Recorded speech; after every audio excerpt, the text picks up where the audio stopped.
forget what you suffered on my behalf.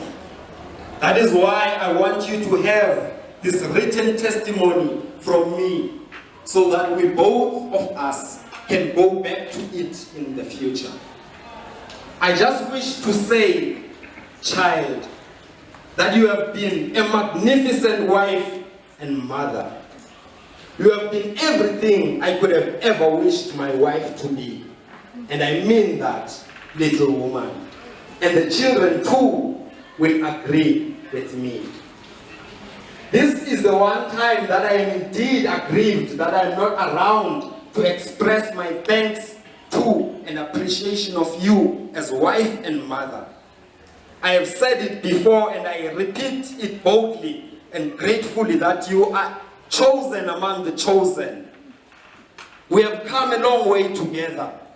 We have watched each other grow and mature. We have watched the children God has blessed us